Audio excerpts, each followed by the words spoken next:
Hello, everyone. We are back. Another episode in the Design Lounge. This is the collaboration series, collab chats, collab combos, whatever we want to call it.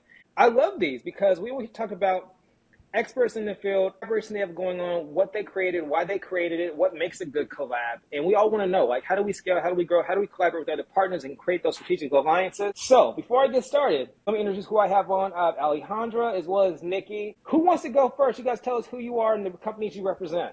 I'll go first. So Okay. my name is Knikki Grantham, and I'm the creative director with Keeler Brass Company. I've been with Keeler Brass for about 11 years in August.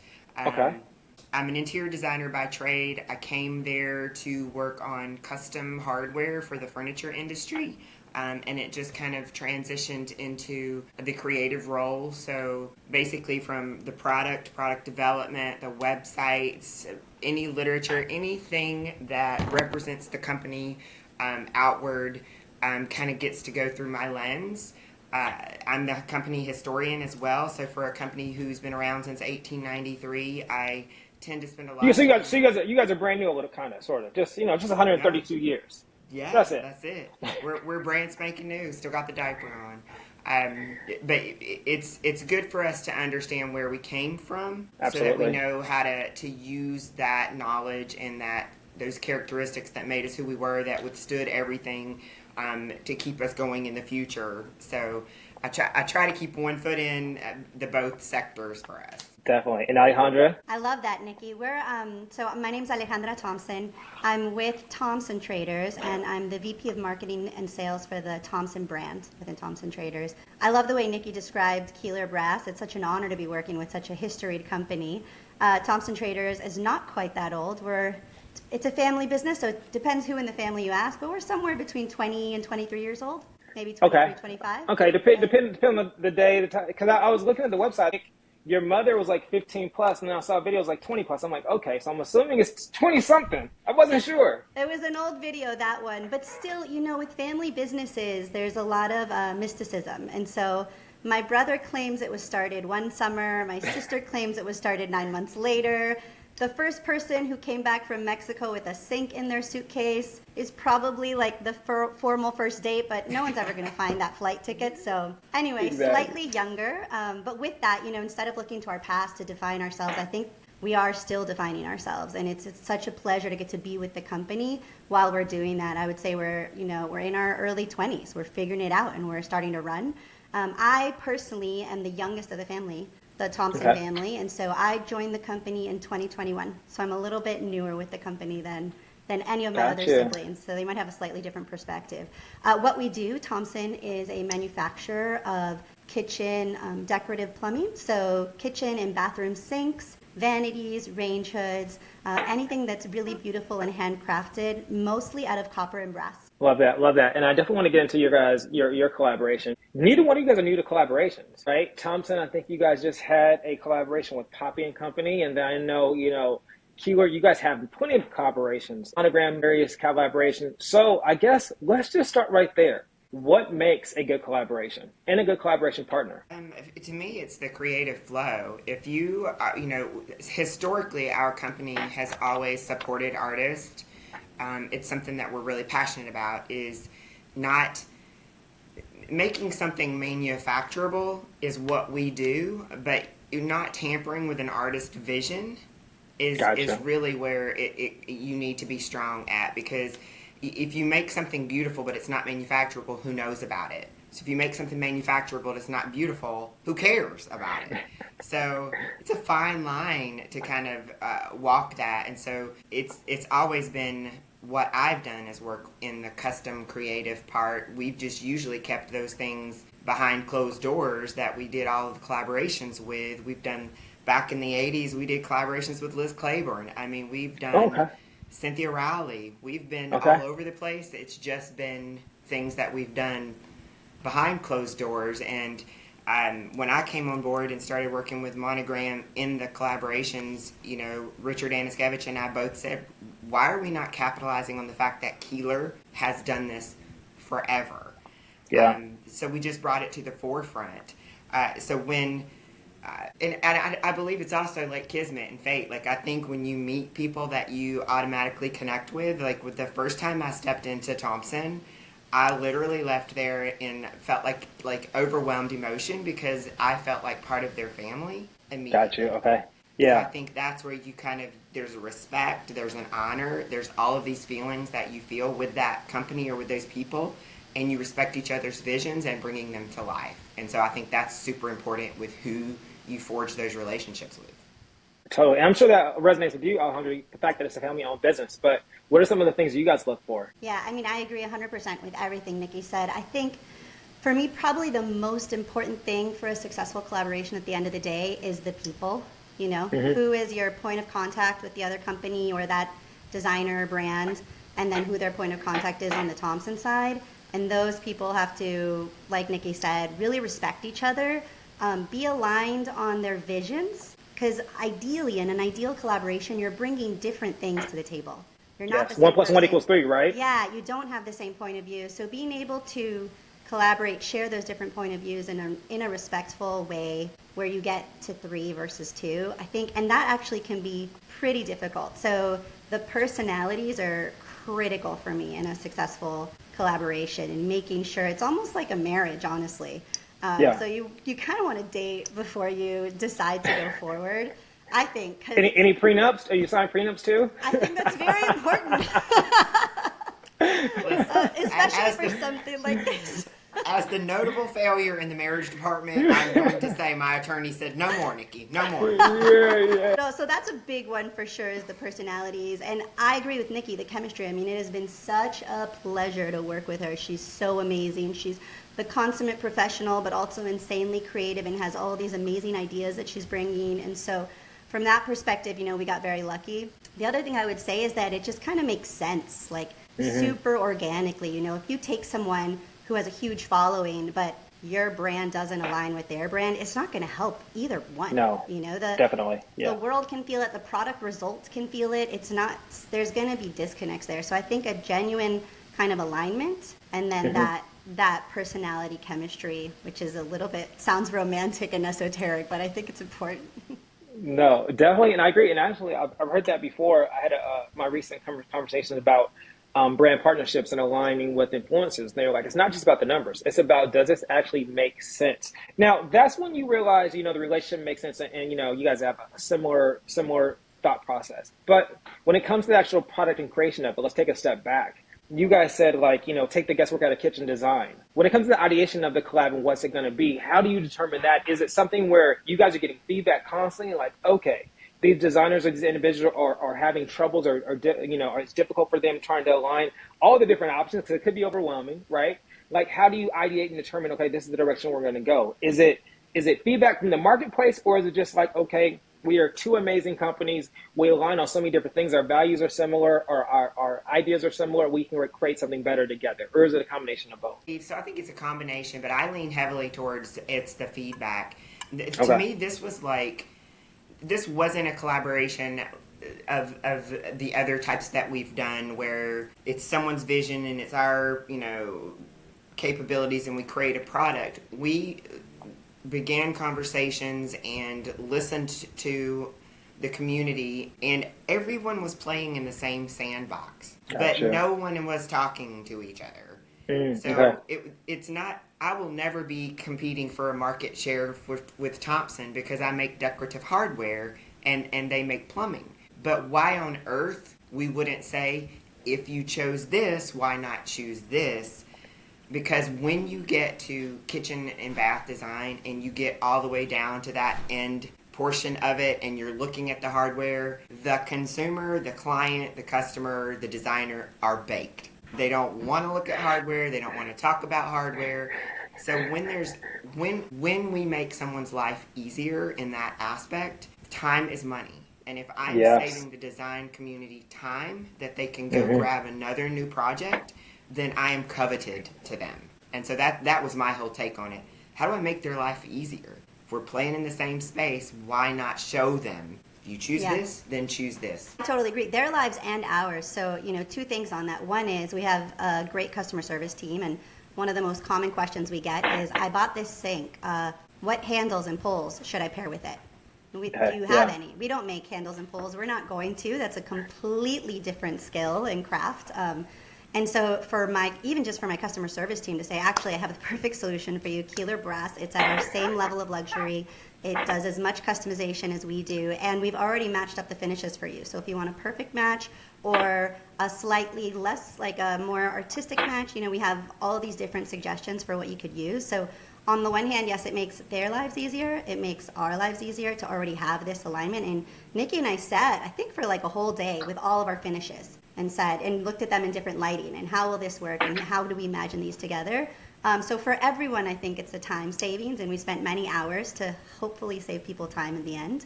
But then also, we have a lot of designers, amazing designers, that are already using both of us. I would see a kitchen, and it would have my range hood, and it would have Knikki's pools, and I'm like, oh, look, there we are again with Keeler. So it was one of those things that kind of makes sense because so many designers are already using both of us. Why not make it a little bit easier for them? Yeah, you guys were already dating before. You just didn't know it yet. We've been set up on many blind dates. You were set up. The blind date was already working out. It was destiny. You guys are both creatives, right? Knikki, again, I mentioned you before. I see you on the video. I see you on the talks. Same thing. You're in marketing. When it comes to collaborating partners, how do you guys decide, especially two creatives, on the rollout, on the marketing? Is it something you divvy up? Do you collaborate on that together and say, hey, I like this or like that? Because obviously it still has to resonate with your brand, right? You still want to get your voices out. How do you divvy up and distribute the actual marketing responsibility? This has been one of the easiest relationships I've ever had. Okay. Dating, she's a 10 out of 10. You, Knikki, you're the 10. Love that.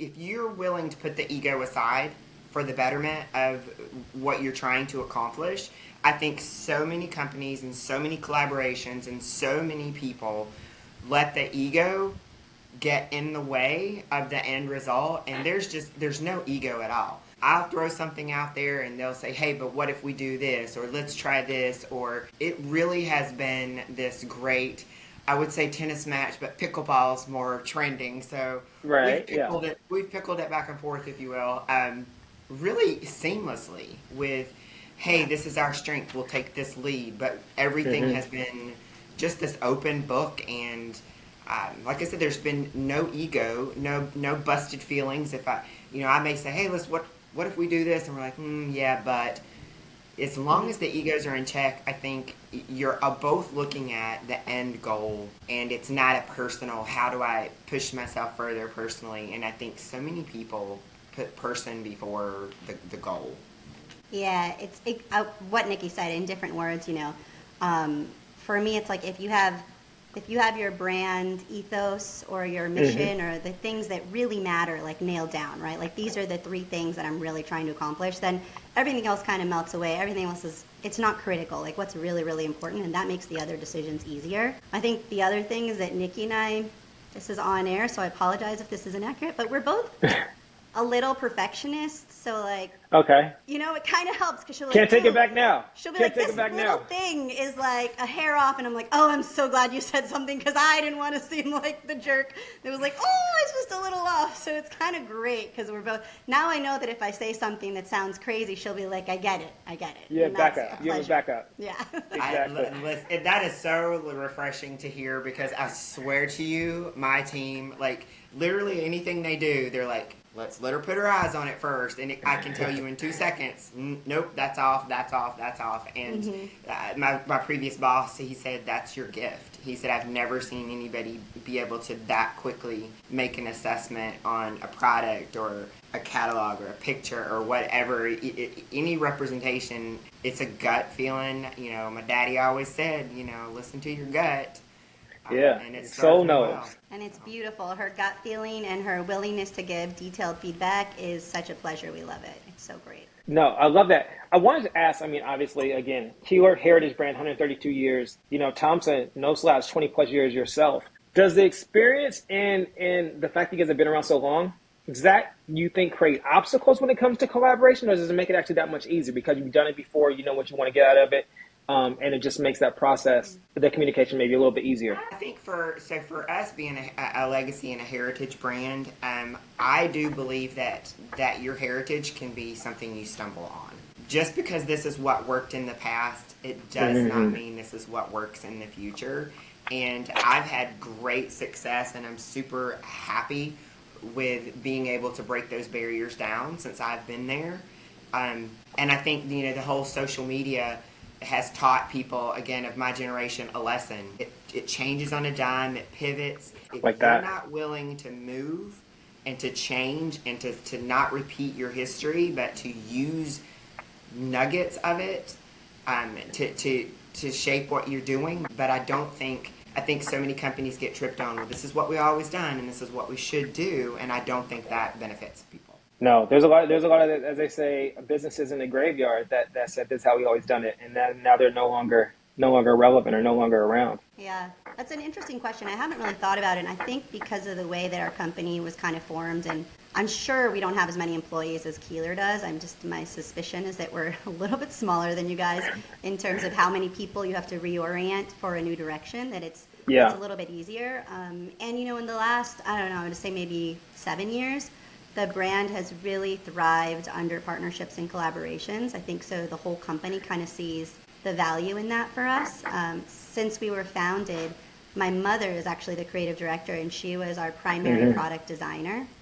And her aesthetic is amazing, but it's very particular. It's definitely not for everyone, which I think is probably true of any designer. And so we've really noticed that when we bring in different points of view, it has such a positive effect on our product offering for our customers, for the showrooms, for everyone, that on that side, haven't experienced much pushback. I think where a collaboration could get challenging is, again, if you don't have that alignment, the chemistry and the brand or people values alignment, then that's where you'll start to see kind of the hiccups and people in the company being like, ugh, what are you doing? This is weird. Why'd you go that direction? But luckily with Keeler, it's such a clean, beautiful alignment that everyone's just everything that comes out with Keeler, everyone in the executive meetings are like, this is great. Do more of it. Let's do more. No, actually, I love you touched on that, because actually that was going to be my next question about reinvention. I know you just had a conversation recently, a panel discussion about reinvention, and you talked about it earlier, Knikki, keeping one foot rooted in the history of the brand and you being the brand historian, but also staying current. Collaborations, and it brings together two forces, right? How is that? What's the importance of that in just making sure you guys stay, on the pulse of what's new, right? You talked about social media as well. It changes, right? What was good, Q1 is not the same as Q2 even, right? So what's the importance of collaborations and staying on the pulse? And what do you guys just do as being, businesses, again, 20 years, 20 plus years, 20 to 23, we'll see. I'll try to see if I can find that flight schedule, and then you 130 plus years. How do you guys stay relevant? So for us staying relevant, but we've constantly taken Keeler. If you look at our roots, we were Keeler Brass Company, then we were Belwith Keeler, and Belwith Keeler is still one of our brands under Keeler Brass Company, and then Keeler Brass came back out. I believe it's like taking that name and that essence and that entity and reinventing it. And Gotcha. I follow the fashion world. Like that's my okay. That's my background too. So I'm happy you said that. But keep going. Yes, I used to be a stylist. So, anyways, continue. Okay. So that's what I wanted to do whenever I was growing up. Was I wanted to be a fashion designer. So it's always the core of everything that I do, and I watch it closely. And it moves so much faster. It does. They have to, because their life cycle versus a home furnishings life cycle or a kitchen and bath life cycle is much quicker. So they have to pivot.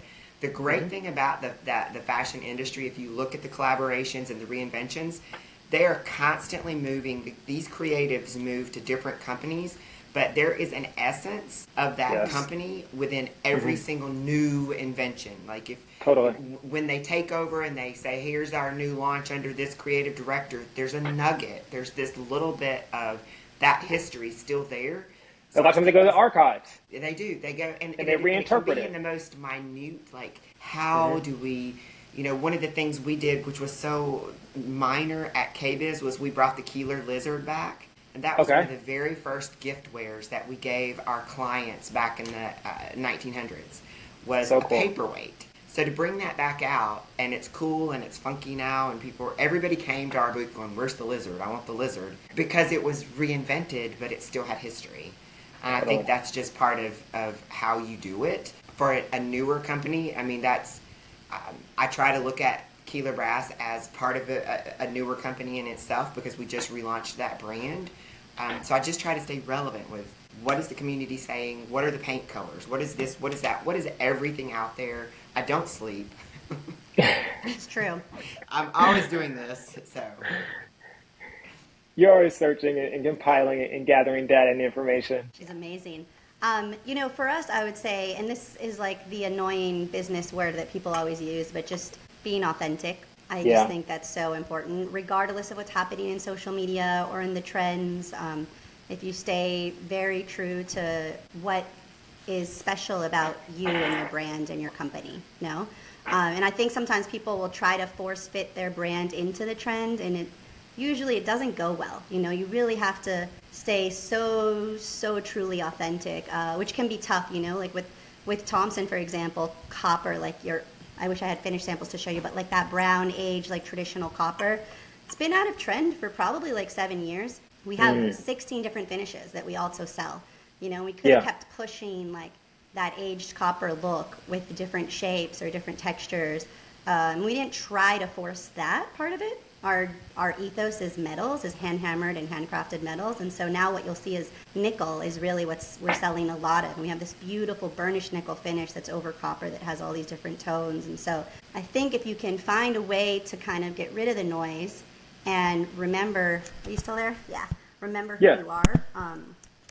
And kind of what your brand stands for, you'll find a way to be successful within the current trends. Totally. Talking about current trends, I just read or researched talking about like gathering information. I think it was Kendall Jenner's tequila brand at Coachella. They had a pop-up, and they were saying that one of the reasons why it was so successful was because, unlike a typical brand activation, it incorporated all her sisters and all her friends' companies as a part of the activation. So it was almost like how you guys say you have a strategic design alliance. It was all these strategic alliances, and it was like a one-stop shop where you can see all these different brands. I could see you guys doing something like that in K-Biz. Is that something you guys consider with all the different activations and whatever you do? I mean, maybe I should get a consulting fee if that happens. But is that something you guys have considered, like at a K-Biz, like having a pop-up, strategic alliance thing? Or have you thought about that? Or am I just off on something? I will say this: the conversations happened in February about that already. Okay. So it's actually, definitely like a few years ago, I think we had conversations about that. Actually, yeah. I think the first time we met, we were like, hey, what about, like, this is like our future state, like talking about it. But we are definitely going to be playing in each other's yards I love that. in the next 12 months. Okay. Well, I look forward to seeing it.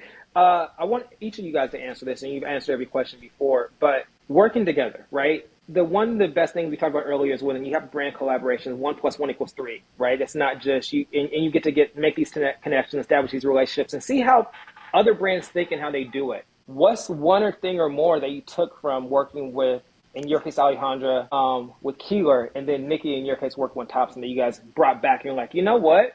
I loved how they did that. How can we implement that into maybe what we do, or just an idea or thought process that you're going to carry over going forward? I hear you saying so many. So many things. I know. Yeah. I'm like, how detailed should I be in this? Right. We want to know. We want to know all the nuggets. That's what the people that are watching. They're like, okay, I want to grow a brand. Typically, our audience is industry related, right? And they're like, how do I become a Thompson? How do I become a Keeler? How do I be in business for hundreds of years? And what do I do to stay relevant and stay on trend and stay on point so I can be in business for another 20 years, another 100 years? And so they want to know it all. Yeah, well, I honestly have taken so many learnings from Keeler as a company, but also from Knikki personally. I think if I was looking at Keeler Brass as a business and something they did that was just brilliant, not just because I love you, Knikki, is bringing Knikki into the creative director position, because the complete shift that she's given it and her perspective as a designer totally changes. Okay, if you think about like building a house and how many like old school mentality people are there, where they're like, oh, we just need something to open the door, and it can kind of match. It doesn't matter what it is. Yeah. And then you bring in someone with Nikki's point of view who understands the nuances, who understands what the designer, who's ultimately helping the homeowner make that decision, right, is going to be looking for and looking at. The way she positions it and talks about it, even photographs it, completely different, right? So it's just a very strong reminder that having that designer perspective and someone who's been in it and understands it can speak directly to the customer. It just shifts everything in the way that all their collateral looks, all their marketing material, the way they're talking about and describing the product. I would say that's pretty fundamental. It's like I can't ever forget that at Thompson. You know, don't ever forget that we need to have someone like a Knikki around. Love that. Love that. And Knikki? So I think that it was the one word, the authenticity that this company has. Like I said, the first time I met them when I left there, I had just an overwhelming feeling of emotion. As somebody who's like struggled with my own identity and being authentic to myself and then trying to fit into, you know, what a corporate world feels like I should be. I think I've really stepped into my own probably in the past 3 or 4 years and owning who I am, and to have them accept my authenticity so open-heartedly, it just kind of made me feel more at peace. So I think the authenticity is something I will take from this collaboration, is to follow my gut, stay true to who I am, what I believe, and you know, having people that support that is huge. Yeah, and that really is a secret sauce, isn't it? Like, as close you can get to be 100% authentic, really is that point of view that's really needed. But also, that is the secret sauce that you bring to the table, but no one else can duplicate. No, and I think people sense it. They can sense, like, this ad looks a certain way for a certain reason, and it's just a manufactured ad that's come down, or some kind of photography that I've done that I sat there and labored over for 8 hours going, fix the light, turn it, change the position, change this, I don't like that. But like, I think people can tell when the authenticity's there versus when people are faking it just to get you to buy the product.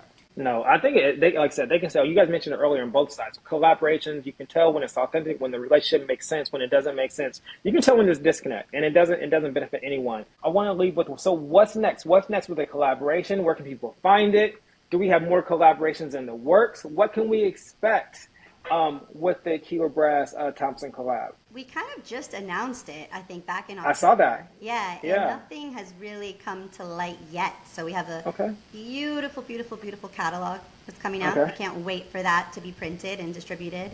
I'm not sure when we're going to air this episode, but we'll be together at High Point Market. Is that this week? That's this weekend, right? Or is that next week? It's this weekend. Yeah. Okay. I'll be seeing you very soon in person, Knikki. I'm excited about that. And so, yeah, we're going to start, I think, showing up together in person and in the same space with our products kind of displayed next to each other a little bit more frequently. So I'm very excited. So you can see a Thompson sink right next to the corresponding hardware, and you don't have to imagine it. You can visualize it. Love that. So to follow up on that, I think, again, the printed, the lookbook, people, it's one thing to see it digitally and stuff, but I'm old school. Give me that. Give me that little booklet. Let me touch it and feel it. And nothing can replace that feeling. No. You'll never in this industry get rid of the tactile at all. It's about sensory. So that's why people decorate their home. It's a sensory feeling. So the other thing I'm looking forward to is we paired a lot of the anthology product when we started this conversation last year, and then we brought out 16 new collections that are industry standard. They're not as custom, and so kind of the phase 2 is going to be saying it's a good, better, best. If you're going to be here with your product selection, here's anthology and here's how it matches or correlates, and then here's Keeler Brass, which is still 7 finishes that work together. So it's giving people the options without overwhelming. Yeah, love that. Well, I can't wait to see see the rollout, get the book, see it in hand, see it in person, and also when you guys collab at the shows. I can't wait to see what that turns out to ends up becoming. But I'll definitely be following along. I bet those first nights, the opening parties, always a good time. Always a great time. Our booth is going to be fun. If nothing else, come just hang out for fun. There are always drinks, there's always food, and there's always beautiful things to look at. So, I mean, that's the perfect combination, right? Come to food, drinks, and beautiful things to look at. There you go. Everyone should be there. Well, thank you guys. I know you guys are super busy with High Point this week, but thank you just touching on again not only your guys' amazing work individually, but when you guys were able to collaborate together. And I can't wait to share. I know a lot of people are going to get a lot from this and understanding what they should look for, and not just look for just the numbers or what makes sense, but how you can actually make a true, authentic collaboration and what it takes to make it come to fruition. So appreciate you guys this morning for me. Good afternoon for you guys. Thank you so much, Brandon. Thank you. And Nikki. It's been a pleasure. Always. See you this week.